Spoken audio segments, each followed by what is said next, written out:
Siento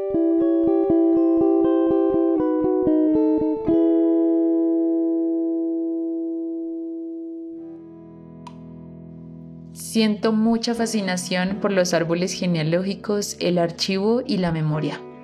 Por eso, cuando me encontré con La voz de las piedras, la novela de Nobara Hachakawa, me atrapó la primera imagen. Una niña se entera que tiene 3 abuelos gracias a una foto. Los árboles genealógicos muchas veces ocultan historias y personajes nuevos que aparecen cuando los buscamos y los intentamos nombrar. Pensar el pasado en la memoria ha sido un tema de interés en este podcast, y la novela de Nobara nos permitió recordar ciertas preguntas que teníamos, cada una desde nuestras propias inquietudes. Algo sucede cuando activamos el pasado, cuando le preguntamos cosas y nos atrevemos a intervenirlo. Muchas veces el pasado nos busca más que el futuro. Y bueno, estamos muy emocionadas de conversar hoy con Nobara Hachakawa, artista visual colombo-japonesa que se ha dedicado a escribir no solo con palabras, sino con sonidos a través de sus canciones y con imágenes a través de sus dibujos y fotografías. En 2024 publicó su primera novela titulada La voz de las piedras, una novela collage que elabora una arqueología familiar que se pregunta por el pasado, la memoria y la ficción. Esperamos que disfruten esta activación.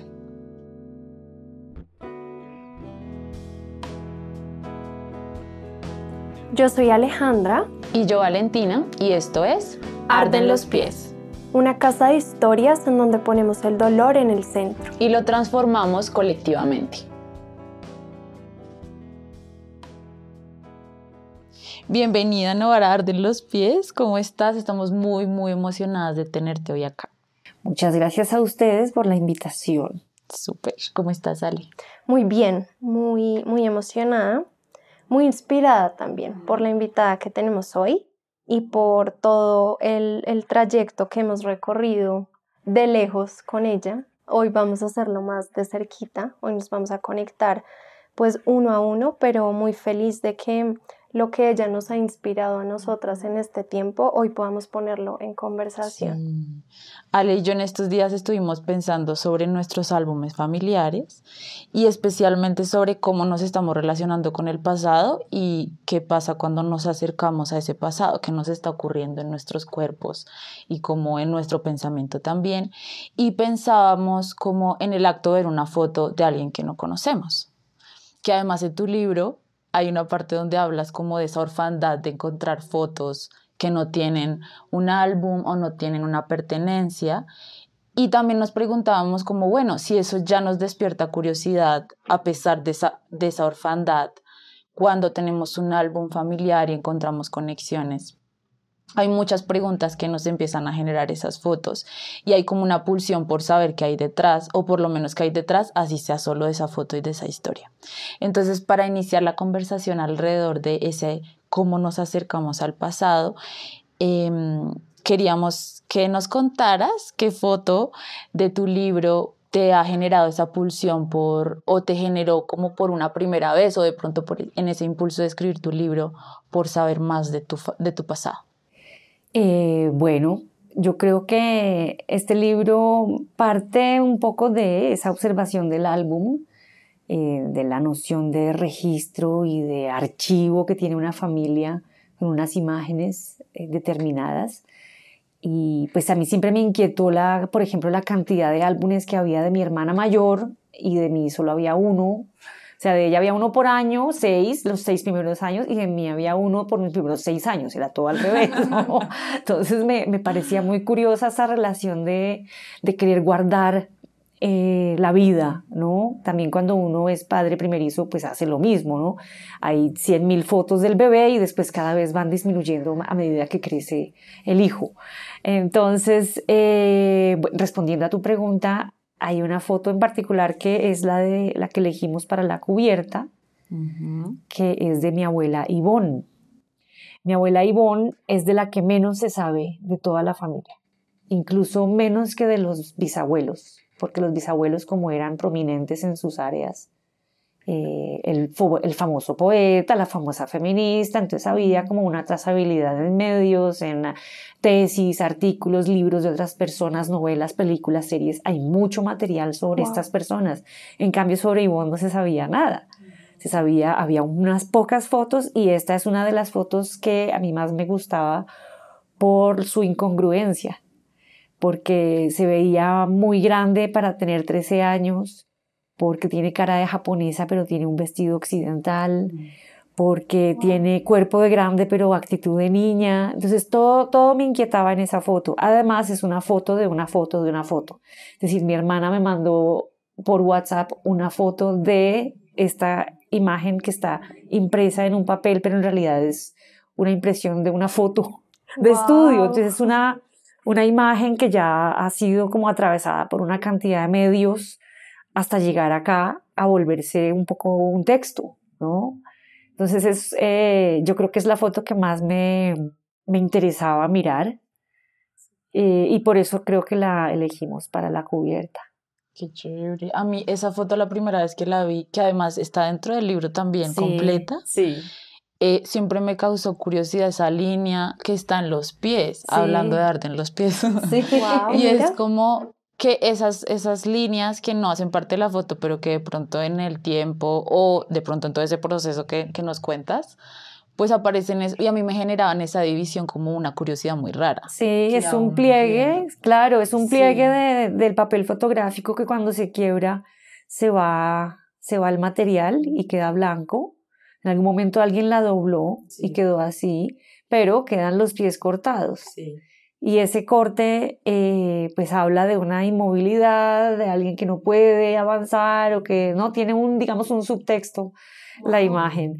Y también decidí cortarla en la carátula, digamos, sin que se vea el rostro, porque la imagen se completa en el libro, ¿no? Adentro, cuando tú entras al libro puedes completar la imagen. Entonces es un poco también esa cualidad incompleta de la imagen, ¿no? De que te muestra solamente un pedacito de la realidad o de algo, de un instante, y no sabes absolutamente nada más, ¿no? Tiene pistas, pero en realidad no sabes gran cosa.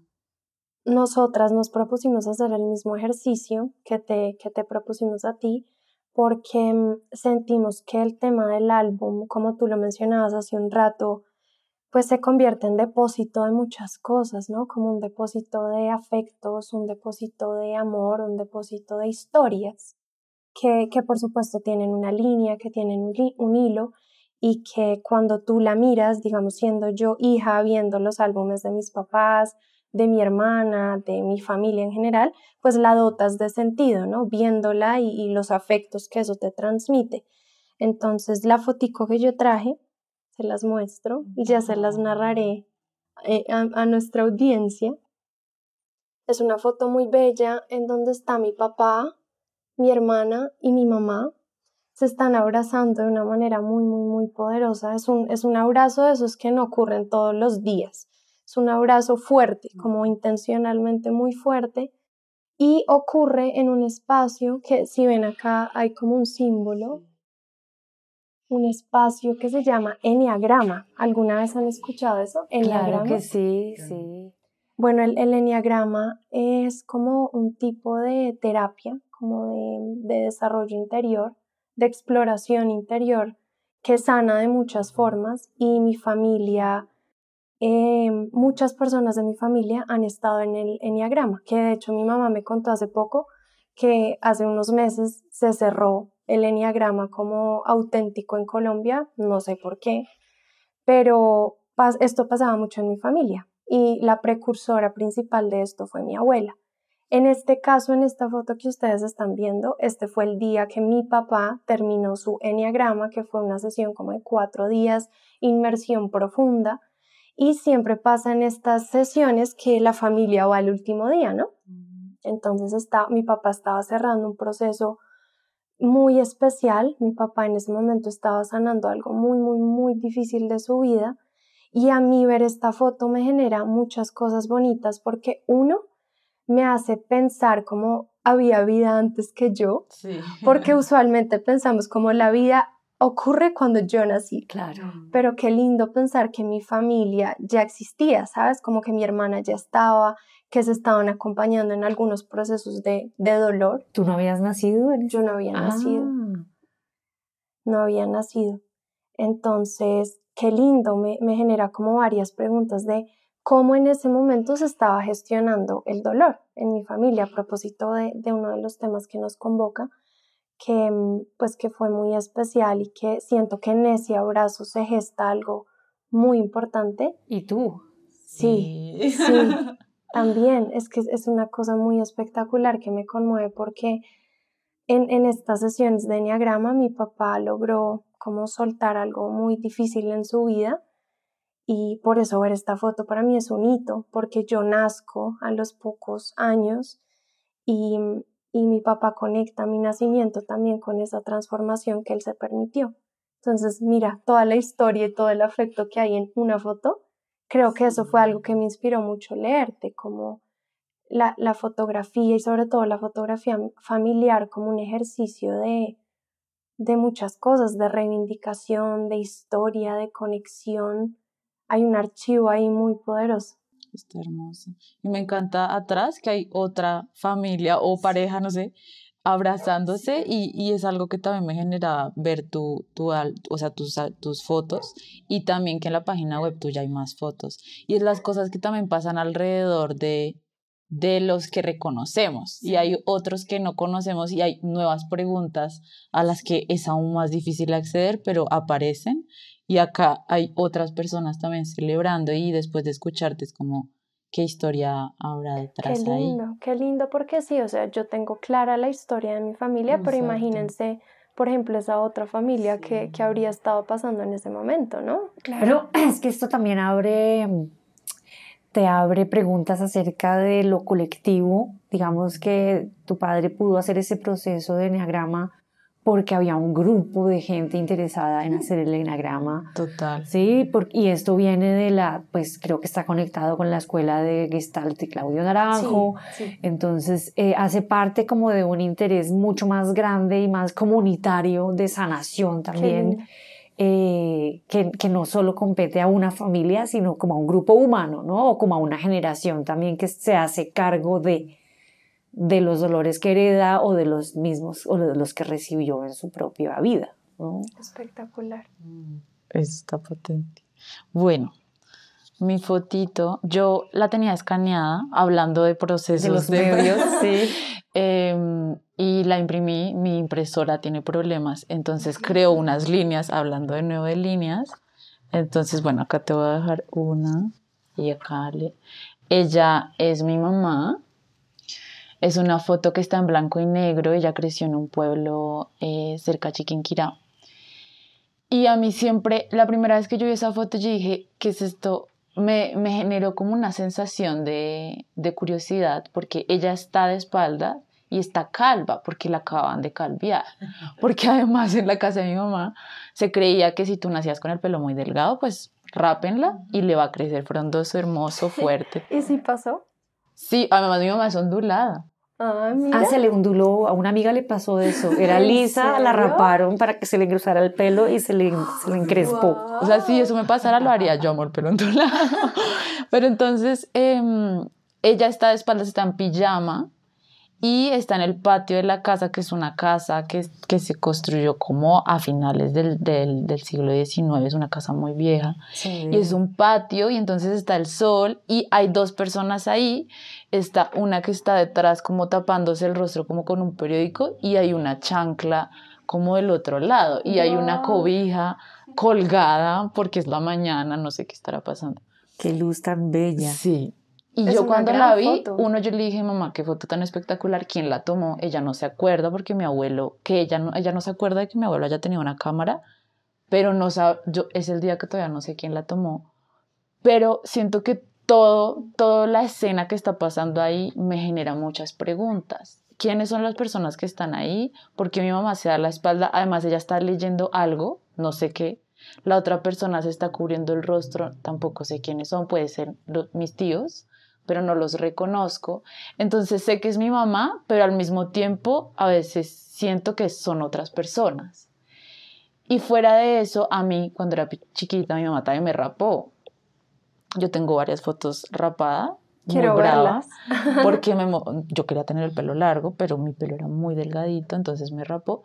Y luego, después de unos años, me volvieron a rapar porque tuve piojos y no se me quitaban con nada, entonces fue como, Wow. toca volver a raparte. Y entonces veo a mi mamá y me veo a mí, Ya. pero sin ser yo, y es una foto Wow, que qué me lindo genera muchas preguntas y algo que dijiste, Ale, que también me conecté con eso y es, había vida antes, pero ¿qué pasaba ahí? Y pensar a las mamás de niñas y, por ejemplo, pensando en la novela de Novara, pues pensar a tus bisabuelas, abuelas en sus vidas eh, genera unas sensaciones muy fuertes. Pensarse en la infancia, en otros procesos que uno también ya caminó. Pues esta foto parece un fotograma de una película italiana, de una película del realismo francés, o sea, es maravillosa, tiene una luz de mañana como bien fuerte, entonces hay muchas sombras muy oscuras, hay mucho contraste, se siente el calor, es una foto en blanco y negro, pero uno puede sentir el sol en la espalda, casi, Qué ¿no? lindo. En la espalda de esta niña rapada. Además, cuando uno le cortan el pelo muy corto, empieza a sentir cosas en el cuello, Es cierto. que con el pelo largo no siente, ni siquiera recogido. Es una sensación Sí. como de vulnerabilidad también, Wow, no sí. tener pelo, ¿no? Sobre todo ligado a lo femenino. Sí. Digamos que como niña que quiere tener una melena y verse bella, la rapada es como un poco violenta, ¿no? Hacia tu identidad de niña. Y con la promesa de que vas a tener el pelo hermoso. Claro, a futuro. pero ¿cuándo? ¿Ya vamos a llegar? O sea, el tiempo no existe. Sí, ¿cuánto se demora? El tiempo no existe en la infancia, entonces es una cosa muy fuerte, claro. Y dijiste algo muy lindo y es que te ves tú, Sí. ¿no? Que eso es un poco la magia que tienen las fotos, que es esta conexión con los ancestros, con los padres, en un reconocimiento del cuerpo, ¿no? También como, mira, tenemos la misma nariz, me paro igual, ¿no? Este tipo de reconocimientos que volviendo al tema de tu foto, tienen que ver con, pues ayudan a mirar el pasado de una manera distante y como más tranquila cuando uno reconoce cosas, digamos, en esa terapia de enneagrama y de Gestalt, ¿Tú la has hecho, ya que lo el tocaste, enneagrama? no, pues me han dicho qué número soy, que ya se me olvidó cuál es, pero sí he hecho terapia Gestalt y uno de los primeros ejercicios es hacer un árbol familiar, hacer el diagrama. Entonces, cuando uno pone en un gráfico a todos sus ancestros, ya sea que este desapareció, este no se habla con la familia hace 7 años, esta nunca se supo cómo se llamó, esta se murió a los 3 meses, todos los patrones se empiezan a ver y cuando lo miras entero es como un mapa, es una cartografía de la familia. Entonces se empiezan a ver, se repiten patologías, por ejemplo, o se repiten rasgos de carácter, o alcoholismos, o no. Empiezas a ver como patrones que al identificarlos, pues también te ayuda a entender de qué vas tú, ¿no? Entonces es muy bueno hacer el ejercicio de mirar hacia atrás. Ahora no está chévere quedarse ahí. Sí. Yo creo que hay que hacerlo para poder justamente salir de ahí. Que cuando uno no lo mira es cuando se queda ahí pegado un poco. Esa es como la paradoja. Claro, aprenderlo como escuela, ¿no? Que ese es el siguiente tema que queríamos conversar contigo y es esta idea y noción del pasado. ¿Qué es el pasado para nosotras? Me parece una pregunta interesante que nos hagamos porque no es tan obvio. Digamos que en nuestra cultura occidental, hablando de Colombia, por ejemplo, tenemos una noción del pasado compartida, como eso que está hacia atrás o digamos que una idea muy lineal del tiempo. Pero me gustaría que nos preguntáramos eso en este momento, como qué es el pasado para nosotras, para después sí ahondar en eso de cómo nos relacionamos con él, que es un poco lo que tú invitabas con lo que decías antes. ¿Qué es el pasado para ti, Novara? Bueno, el pasado es una ficción, ¿no? Como el futuro. Ninguno de los dos existe. solo existe este presente que además va siendo, ¿no? El pasado, digamos, con las fotos, la foto te ofrece un rastro o un documento de que hubo algo antes, pero tú es desde el presente, tú activas ese pasado con una pregunta. Digamos, el pasado solo existe en tanto que tú lo activas con tu pregunta y desde el presente. Entonces, el pasado hace parte del presente, claramente.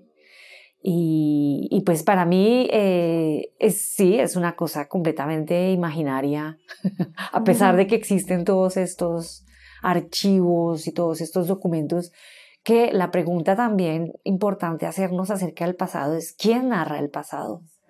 ¿No? La historia Qué la importante. narran los ganadores, ¿no? Sí. La guerra la narran los vencedores. ¿No? Las víctimas, los que se hacen las víctimas y después se cambian de bando, como lo estamos viendo. Quien narra la historia es muy importante y por eso yo creo que una de los gestos revolucionarios que estamos haciendo de alguna manera aquí las tres conversando, o una persona como yo que es nadie, pero pues soy una mujer que escribe y que narra, es un poco poner esa voz de uno y contar uno ese pasado con su propia voz y no permitir que el otro te lo cuente o que llegue un tercero a decir, es que tú fuiste esto, no, tienes que apoderarte, adueñarte y empoderarte con tu historia y tú narrar tu pasado también, ¿no? Entonces creo que es importante hacerse la pregunta también de quién cuenta la historia. Y eso de la ficción me recuerda mucho la primera vez que leí tu novela, que al principio uno siente que es como este acercamiento a las historias de tus familiares, se nota que hay un trabajo de investigación, de archivo, y de repente aparece Novara hablando con su voz, pero es la voz de la abuela o de otra persona, y así es como uno conoce la historia de la abuela, porque Novara empieza a ficcionar en ese pasado, y a mí me encantó, porque además yo decía, es que no me interesa si sí o no, el punto no es si esto es verdad o es falso, el punto es que me estoy acercando de esta manera al pasado. Y pensando en eso, recordé hay un texto muy bello de una autora, si no estoy mal, es argentina, que se llama Álbum Familiar. Ella se llama Leonor Arfush y ella hablaba de un artista que decidió, que se apellida Boltanski, y él hizo una exposición de álbumes familiares, pero lo que hizo fue desordenar el álbum. Nadie sabía de quién era el álbum, entonces tú te acercabas y era como la foto del nacimiento, luego era un desorden que pues no tenía un sentido cronológico y podían estar metidos otras fotos de otras familias, pero esa pregunta que tú hacías, ¿quién se acerca a ese pasado y quién lo está interpelando? Y quién lo está moldeando también. Claro, también lo de Boltanski es que es un artista de un momento muy particular del arte en Argentina. Venían de una dictadura con muchas desapariciones violentas y un poco es este arte de la memoria en donde la construcción del pasado es un esfuerzo colectivo. Entonces también por eso es como la gran familia, que no se sabe quién es el tío porque podría ser mi tío, o quién es este niño podría ser yo, ¿no? Entonces es como tal vez acercarse a esta noción de que todos somos una familia, ¿no? Qué espectacular, qué gran reflexión. Eso me hace pensar a mí en una socióloga boliviana, no sé si han escuchado a Silvia Rivera Cusicanqui, es muy espectacular. Y ayer que estaba pues leyendo un poquito para traer pues dinamismo a la conversación, me acerqué a una frase que ella dice en uno de sus textos sobre el tiempo. Ella es una mujer aymara de Bolivia, como les decía, y me pareció muy interesante la noción del tiempo que tienen, porque bueno, muchas comunidades andinas, indígenas, al menos en nuestra América Latina, conciben el tiempo de manera más circular, como más espiral. Y ella decía respecto al pasado precisamente, el pasado está por delante, es lo único que conocemos porque podemos mirar, sentir y recordar.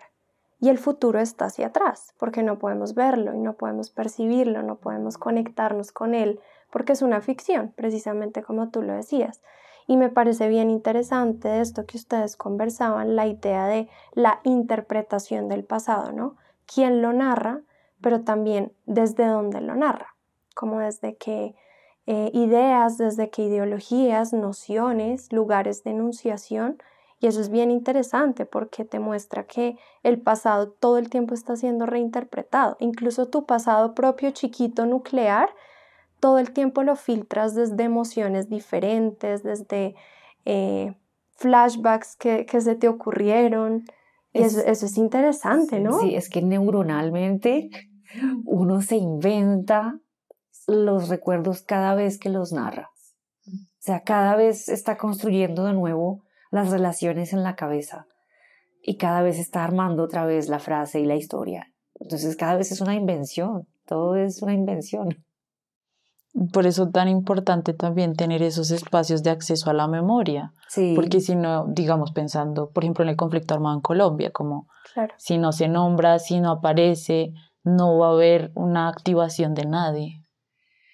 El tema del conflicto y la memoria, pues estamos en eso, ¿no? Es fundamental para poder entender qué pasó, para reconocer y honrar a todas las víctimas también, para que el victimario también se reconozca y pueda atravesar esa responsabilidad o ese destino. Y yo creo que lo que acabas de decir es fundamental, hay que nombrarlo.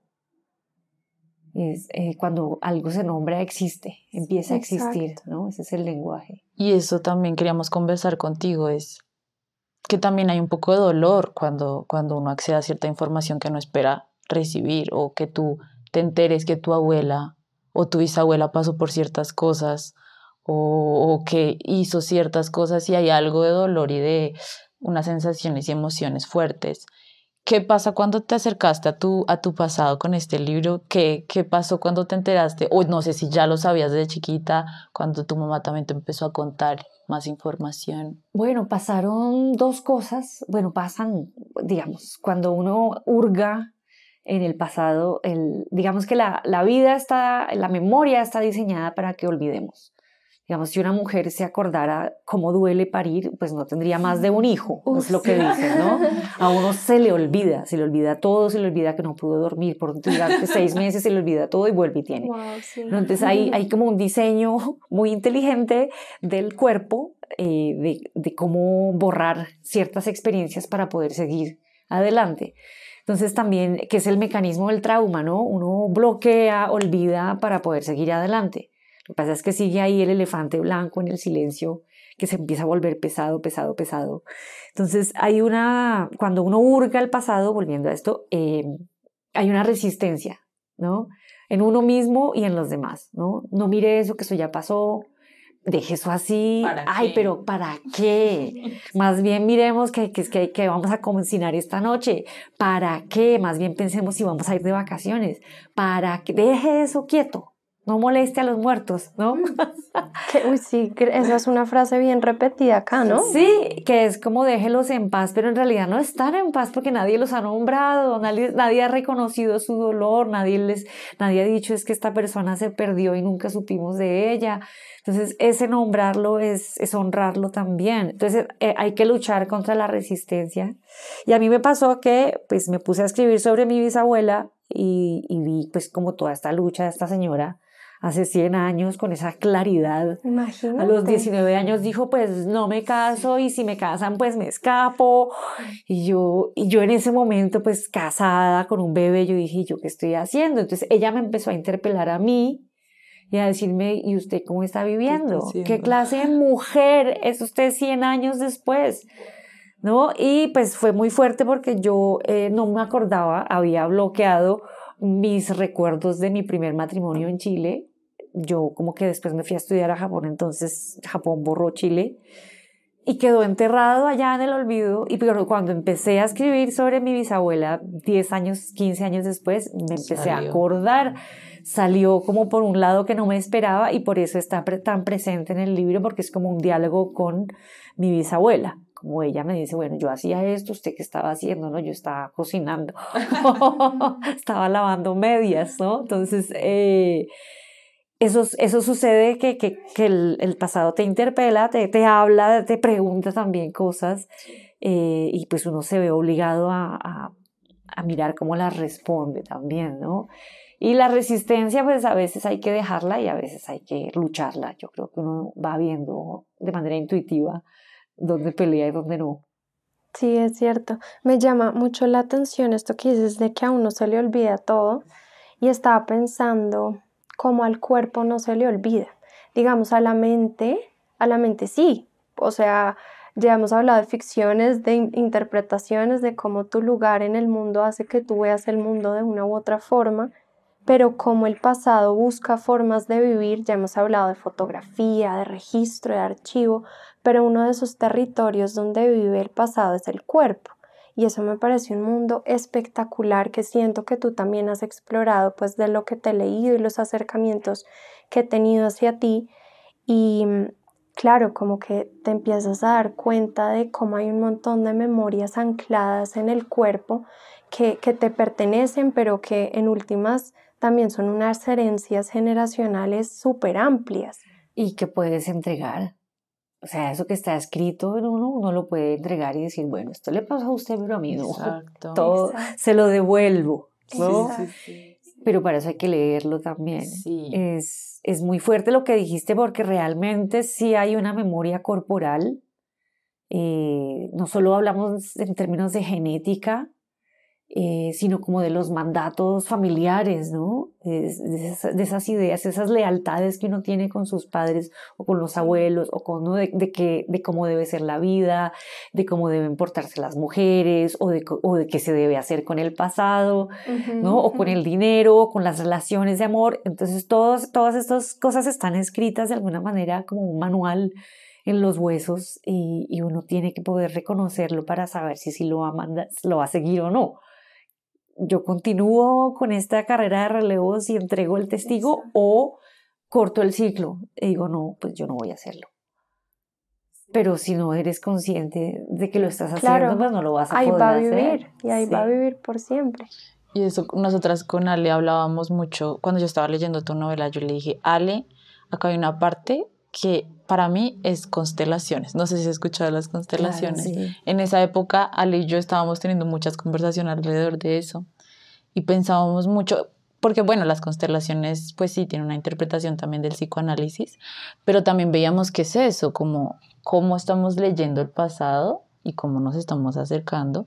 Esto funciona como una terapia, pero al final es un poco como ese mapa que nos estabas hablando antes de cómo nos vemos. Pero volviendo a lo que decía Ale, como el cuerpo, y hay una parte en donde tú también en el libro hablas sobre una conexión con una sensación corporal en la garganta que sentías y que tú la asociabas también con tu familia y la voz que de pronto no ha sido escuchada, etcétera. Y que también nos hace preguntar sobre cómo nosotros le damos, o sea, cómo nos acercamos, pero cuáles son las preguntas que hacemos y qué tanto vinculamos el cuerpo en esas preguntas. Porque a veces siento, por lo menos en mi caso, que uno se acerca al pasado y puedes conectarse un poco del presente, como yo qué estoy sintiendo, yo qué estoy haciendo, estoy lavando las medias, porque a veces puede ser solo un acercamiento al pasado, como una lectura del pasado y me desconecto del presente. Que también son preguntas que leyendo tu novela me hacía todo el tiempo, como que me despertaban. Bueno, de todas maneras, somos cuerpo y leemos con el cuerpo. Escribir, hacer un libro físico en el mundo físico también es un acto corporal, material, Sí, digamos, qué hablemos lindo. de lo material. Se nos olvida que los huesos son minerales, estamos hechos de roca también. Qué espectacular, Uno no lo había pensado. le echa sal a la comida, la sal son piedritas. Sí, son minerales que tienen un sabor, entonces, y realzan y además hacen que la comida sea más saludable. Entonces, la relación del cuerpo humano con el mineral y con el mundo mineral está viva, ¿no? Que eso a mí me encanta, esa noción del mundo mineral que parece muerto, pero no está muerto, ¿no? No está nada muerto. Entonces, todo lo hacemos atravesados por el cuerpo, de todas maneras. Ese es, como decías tú, es el territorio, ¿no? El territorio de la memoria y el territorio también del olvido.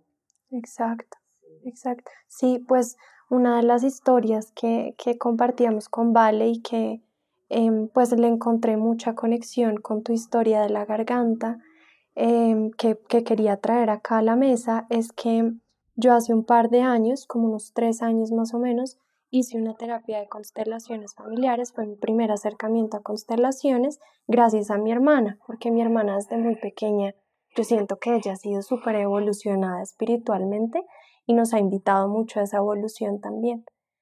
Y esa decisión de hacer la terapia de constelaciones surgió porque yo en ese entonces tenía entre mis 19 y 21, 22 años. Yo estaba muy enferma y era muy raro. Yo de verdad decía, pero ¿qué me pasa? O sea, una mujer tan joven, activa, a mí me encantaba estudiar, por ejemplo, y era algo que me estimulaba un montón, pero yo me sentía muy mal y yo me sentía, creo que esta frase lo captura muy bien, en el cuerpo de una persona de 60 a 70 años. Y las sensaciones principales que yo tenía eran en mi pecho. Yo tenía una presión en el pecho terrible, que el diagnóstico médico era costochondritis, que se me inflamaban los cartílagos de las costillas y era súper doloroso. Y tú siempre sientes que te estás infartando a los 19 años, o sea, era una locura. Y sentía, bueno, en ese momento estaba empezando a tener arritmias en el corazón y me sentía muy bajita de energía. Era muy raro y era un cúmulo de cosas que yo sentía que a medida que iba pasando el tiempo más se iban como anclando en mi cuerpo. Entonces yo exploré muchas cosas porque mi apertura frente al mundo que mucha gente llamaría esotérico también es muy, muy amplia, y hice muchas cosas. Empecé a hacer sesiones de Ayurveda, empecé a acercarme al yoga, a la meditación, bueno, un montón de herramientas. Y un día me llegó la terapia de constelaciones, que fue pero un punto de quiebre impresionante en mi vida. Y para no hacer tan larga la historia, lo que ocurrió en esa terapia y que yo logré entender es que en principio lo que yo estaba sintiendo, porque yo se lo describí a la consteladora, que además era psicóloga, era un duelo. O sea, todos los síntomas que yo tenía en mi cuerpo eran de un duelo. El dolor de pecho, la presión arterial baja. La tristeza está en los pulmones. Mira, exacto.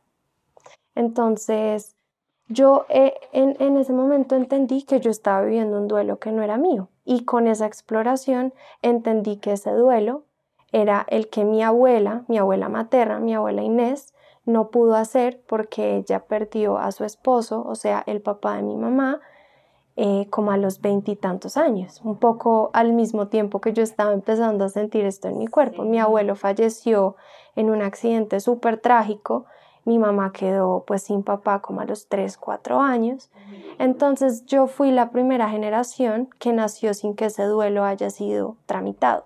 Y me tocó a mí, no le tocó a mi hermana le tocaron otras cosas, que ella también se ha hecho cargo de eso.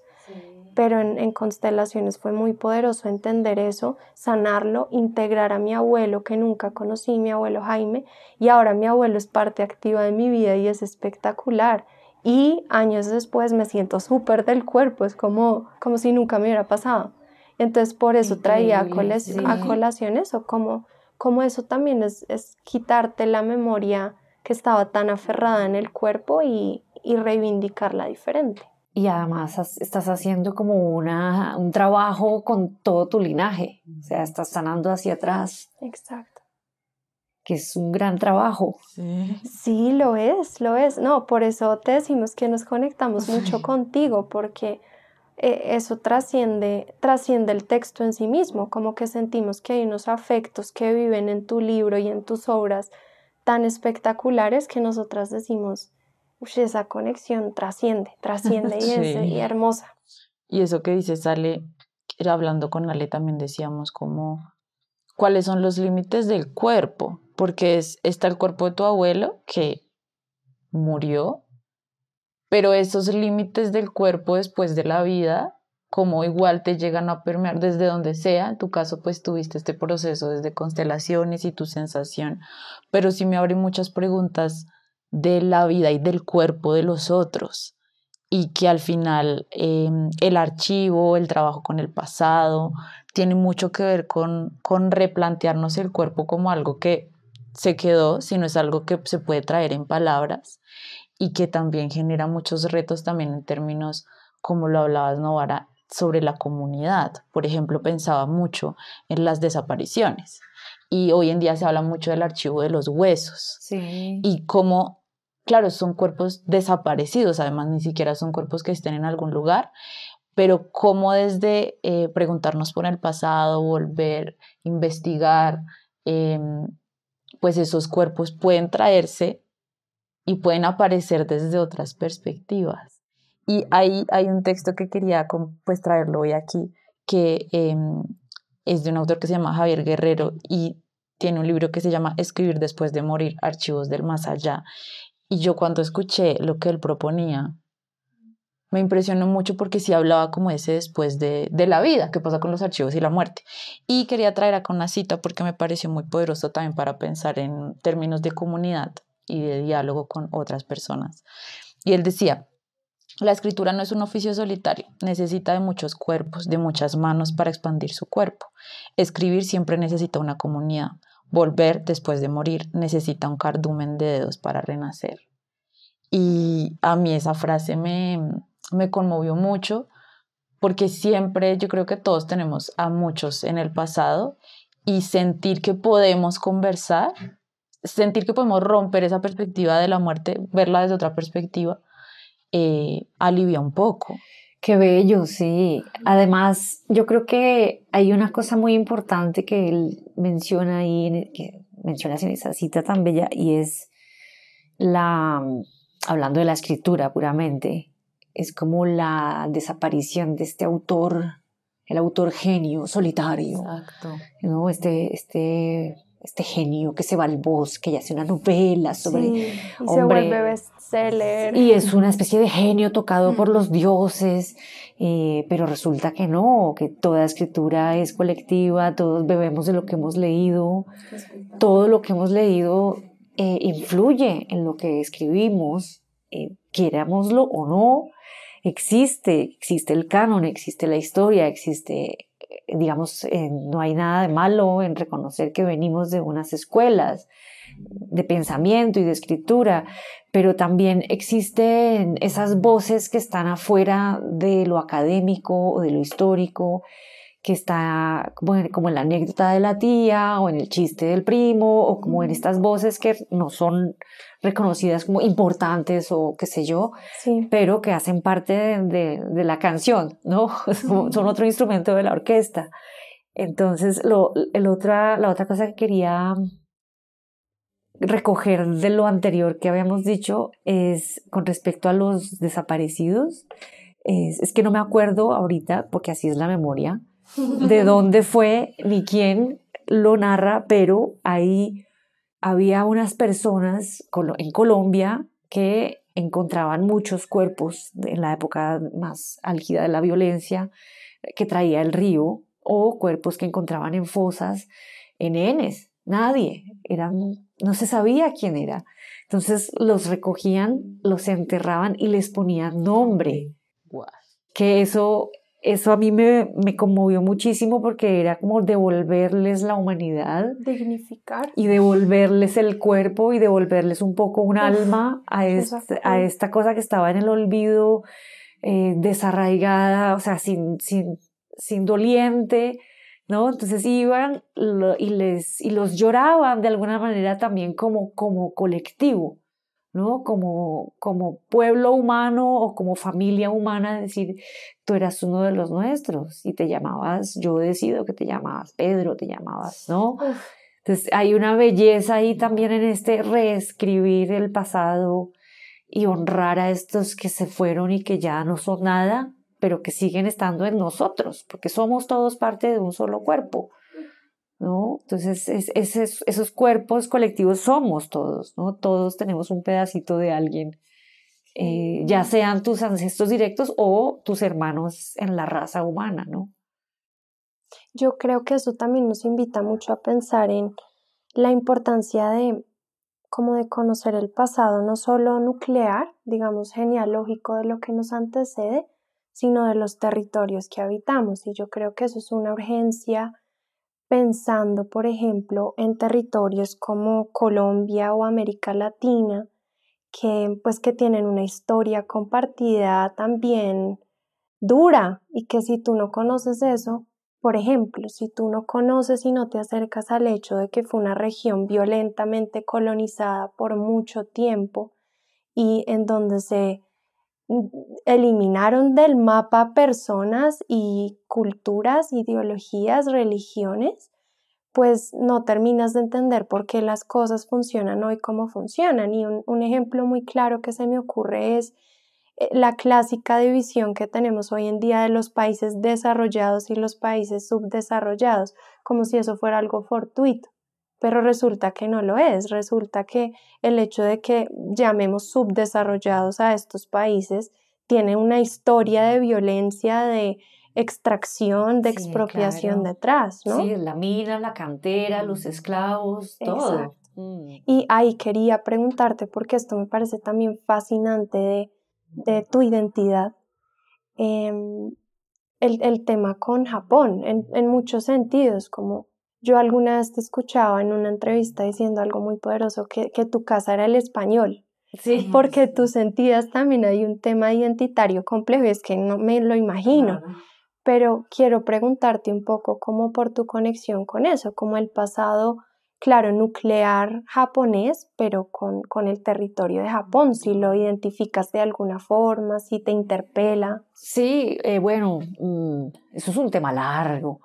Yo crecí en Colombia y la raza japonesa es muy marcada, muy fuerte.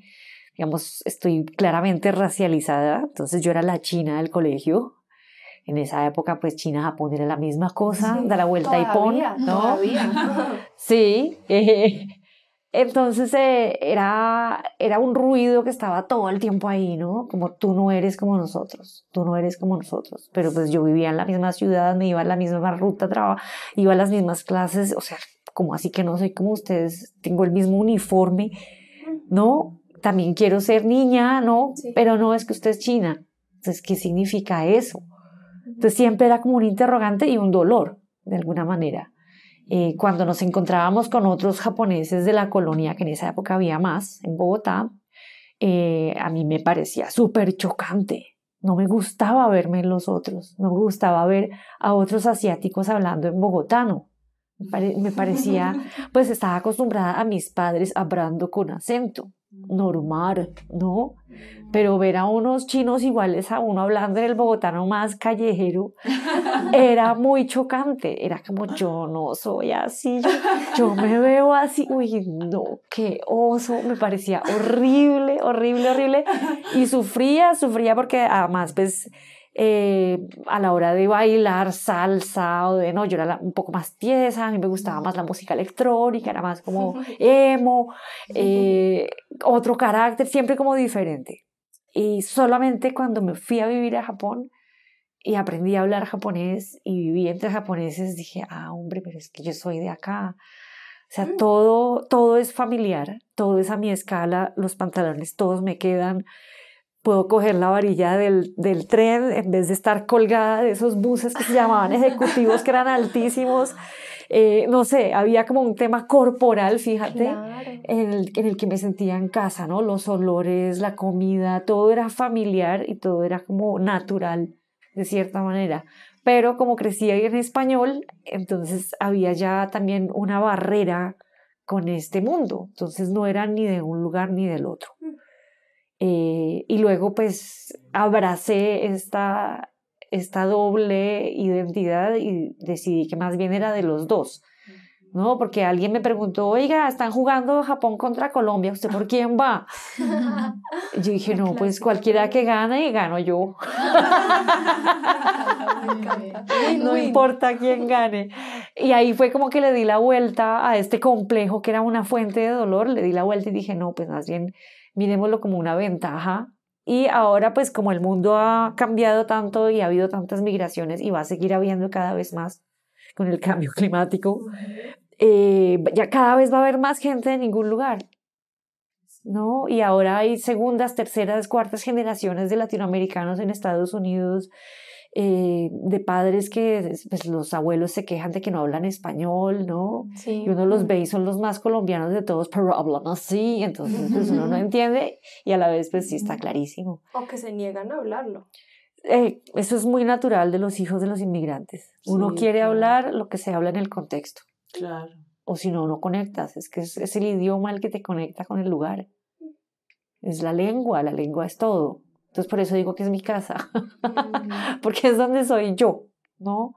Un poco, sí. Aparte del cuerpo y esto, igual la lengua pues está atravesada por el cuerpo, porque uno habla también con el cuerpo, ¿no? Con los gestos, con la manera como sacas la voz. Mi voz en japonés es diferente, por ejemplo. Claro. Sí, entonces, sí, eso es todo un tema, el tema de la identidad y del lugar. Y si lo conectamos con el tema anterior que hablábamos de las violencias y del colonialismo, mi relación con Japón también es distante en ese aspecto. Yo también veo las las violencias que ejercieron sobre los coreanos y sobre los chinos. Entiendo por qué se odian. Sí, entiendo y pido perdón en nombre de mis ancestros, pero ellos también fueron víctimas de esa misma manera de pensar, ¿no? De estos imperialistas que asesinaron a mi abuela, ¿no? Bisabuela. Digamos, víctimas hacia adentro y hacia afuera, ¿no? De estas violencias hegemónicas, patriarcales o como queramos llamarlas. Que ese capítulo cuando cuentas pues lo que le pasó a tu abuela, a mí me conmovió impresionante y me parece muy interesante pensarlo como tu identidad, tu territorio, que es algo que por lo menos para mí, por supuesto, es lejano, porque yo nací acá, mi familia es de acá, pero por ejemplo, leyendo ese capítulo en específico, que dice mucho de lo que logra la ficción y las palabras, y que también nos pregunta cómo acercarnos con las historias de otras personas y cómo también está esta cuestión de la empatía y etcétera. Y era que yo decía, claro, conoce la historia, como que está el contexto, pero me parecía muy poderoso pensar también como esos otros lugares de conocer otro cuerpo, de conocer historias dolorosas y que yo sentía mucho dolor leyendo ese episodio en específico. Me pareció dolorosísimo y Sí, también fue doloroso escribirlo. sí, me imagino. Sí, pero yo creo que ese es el espacio que te ofrece la fabulación, es poder pensarlo afuera de unos hechos y afuera como de unos hechos fríos, ¿no? Y secos. Es como hacer como una conexión empática con ese ser humano que era una mujer de 27 años que acababa de parir, ¿no? Que tú puedes pensar, bueno, cómo era tener esa edad y cómo era estar recién parido y cómo sería. Y al final no está tan lejos. Somos todos la misma especie, ¿no? Sí. No es tan difícil imaginar cómo sería ser esas otras personas. Ahora, a mí también me ayudó mucho leer sus propios textos, sus diarios, porque hay unos que sí son de ella. Ella me da la clave de cuál es su voz, ¿no? Este libro se iba a llamar Todas las voces, pero al final decidimos que no estaban todas. Pero sí había como una multiplicidad de voces y de tonos, incluida esta voz ficcionada, en donde me dejó como poseer como un medium por unos fantasmas que me dictan y yo escribo lo que me dicen. Y hay algo que nosotras hablamos mucho en este podcast, en Arden los Pies, y es el movimiento y la transformación a partir de lo doloroso. Entonces, un poco para seguir conversando, como, listo, vemos el pasado, reconocemos el pasado, nos acercamos al pasado, sentimos. ¿Tú crees que sí? Pues ya lo hemos conversado, pero un poco como para englobarlo, al acercarnos algo se transforma. Claro, tú te transformas y eso es todo lo que hay que hacer. Eso es. Pensando en el ejemplo que diste de nombrar las personas desaparecidas, se transforma en otro nombre, pero aparecen. Y tú también te transformas tú. Fíjate que tengo una historia un poco, bueno, no sé si difícil de abordar, pero también necesaria. Y es lo que está pasando ahorita en el mundo, en Gaza. Yo lo hablamos mucho acá. conocí en Tokio a una diseñadora rusa de Siberia, una chica bellísima que pues creció en unas condiciones muy duras y huyó de la pobreza a Israel. Allá fue mesera, obtuvo una beca, pudo estudiar, conoció a su esposo israelita, después se fueron a Japón con una beca, otra beca, y después él se volvió un súper abogado y ahora viven en Nueva York, tienen mucha plata, les va muy bien y pues somos contactos en las redes. Y cada vez que yo pongo una banderita, una sandía, ¿no? Me habla y me habla por el interno. Es que no sabes, esto es pura propaganda. Pues ella tiene completamente lavado el cerebro y ella cree que yo lo tengo lavado. Pues probablemente ambas estamos llenas de detergente, no tenemos ni idea, nada. Pero ella me dice, ¿tú crees que una historia de Instagram va a ayudar a los palestinos? Y yo le dije, claro que no, yo no creo eso, pero me ayuda a mí a acordarme de mi propia humanidad, me ayuda a mí para sentirme parte de la humanidad y para reconocer al otro, ¿sí? No es, o sea, nadie lo hace por Palestina, todo lo hacemos para acordarnos que que no hay que volverse de piedra, ¿no? Entonces ella pues me siguió peleando y yo dije, te mando mucho amor, besitos, chao. No me hables más, o sea, si te molestan mis posts, no me sigas. No, pues ya, tan fácil. Pero pues es un tema muy complejo, ¿no? Sí, porque pues en últimas nosotras muy activamente aquí lo enunciamos, genocidio palestino, claro, todo lo que está pasando. Sí. Y en últimas es un tema que trasciende la nación en sí misma. La nación es otra de esas ficciones. Exacto, El ser palestino, el ser de Israel, el ser de no sé dónde. Pero ¿dónde queda tu humanidad? O sea, tú no tienes que ser una persona políticamente activa, no tienes que ser ni pro ni contra para darte cuenta que esto es un atentado contra la humanidad. Claro.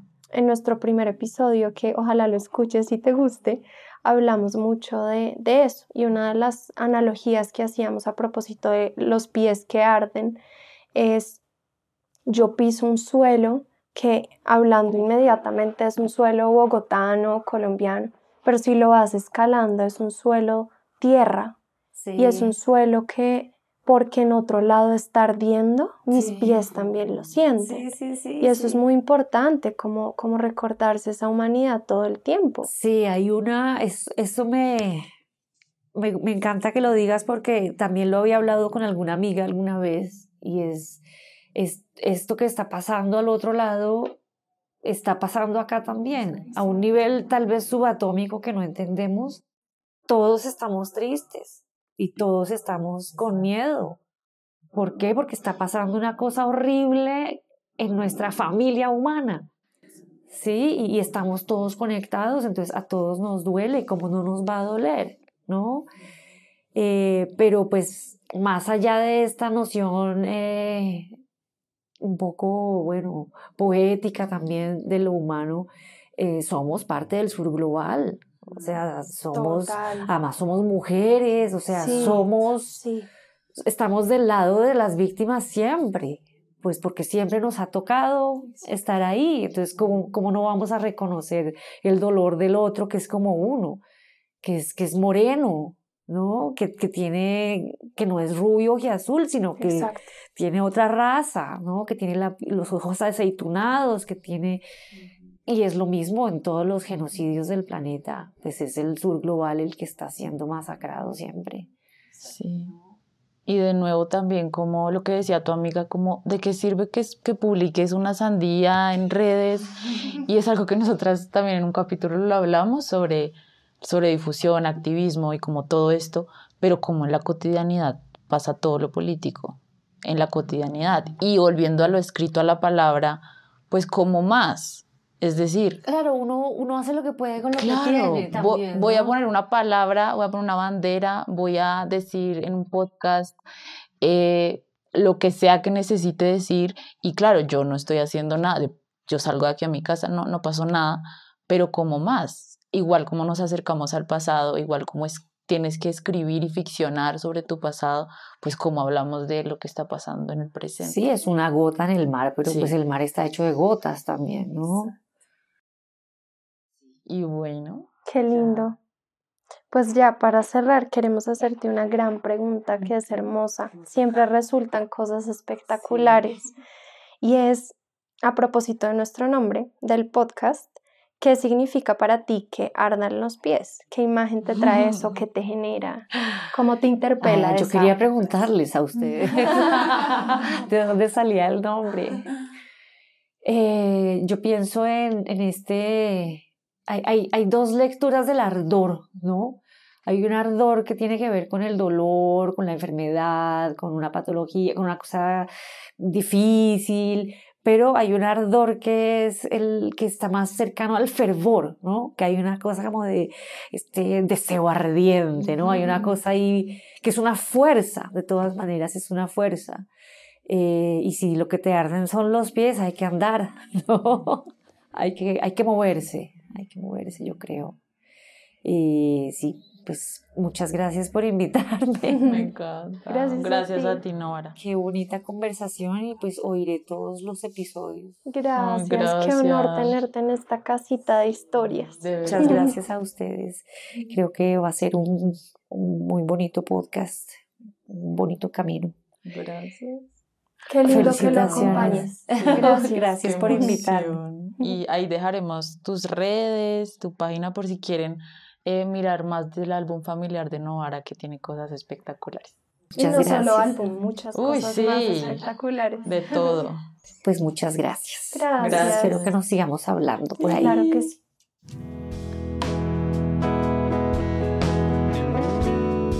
Este episodio fue realizado a varias manos. En la dirección, narración e investigación, Valentina Rodríguez y Alejandra Moreno. En la fotografía y diseño gráfico, Juan Camilo Suárez. En la producción sonora, Daniel Guerrero y Camila López. Música original, Nicola Kesla. Si te arden los pies y te gusta lo que hacemos, te invitamos a que te sumes a nuestra comunidad en Instagram, donde puedes encontrarnos como Arden los Pies. Gracias por escucharnos.